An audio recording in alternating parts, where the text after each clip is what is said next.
കഴിഞ്ഞ വർഷം Copa America നിലനിർത്തിയതിന് പിന്നാലെയാണ് ഏഞ്ചൽ ഡി മരിയ അന്താരാഷ്ട്ര ഫുട്ബോളിൽ നിന്ന് വിരമിച്ചത്.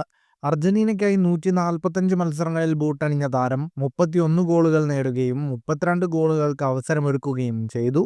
36-കാരനായ ഡി മരിയ മെസ്സി നേടിയ എല്ലാ പ്രധാന കിരീടങ്ങളുടെയും ഫൈനലിൽ ഗോൾ നേടിയ അപൂർവ താരമാണ്. ഡി മരിയയുടെ അനുഭവ സമ്പത്ത് അടുത്ത വർഷത്തെ ഫിഫ ലോകകപ്പിലും ഉപയോഗപ്പെടുത്തുകയെന്ന ലക്ഷ്യത്തോടെ താരത്തെ തിരിച്ചു വിളിക്കാനൊരുങ്ങുകയാണ് മെസ്സിയും സംഘവുമെന്നാണ് ഇപ്പോൾ പുറത്തുവരുന്ന റിപ്പോർട്ടുകൾ. ദേശീയ ടീമിൽ നിന്ന് ഡി മരിയ വിരമിച്ചത് സന്തോഷത്തോടെയാണ്. എന്നാൽ 2022 ഖത്തറിൽ നടന്ന ലോകകപ്പിൽ ജേതാക്കളായ അർജന്റീന അടുത്ത തവണയും കിരീടം നിലനിർത്തുകയെന്ന ലക്ഷ്യത്തോടെയാണ് താരത്തെ തിരിച്ചെത്തിക്കാൻ ശ്രമിക്കുന്നത്.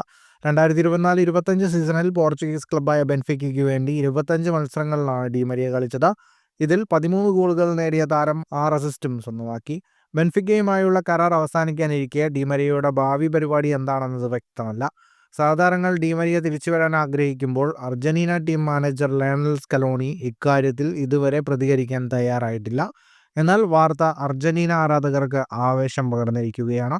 2008 മുതൽ അർജന്റീന ടീമിലെ വിശ്വസ്തനാണ് ഡി മരിയ. ഫുട്ബോൾ ലോകത്തെ കൂടുതൽ വാർത്തകൾക്കും വിശേഷങ്ങൾക്കുമായി സ്പോർട്സ് കഫേ സബ്സ്ക്രൈബ് ചെയ്യുക.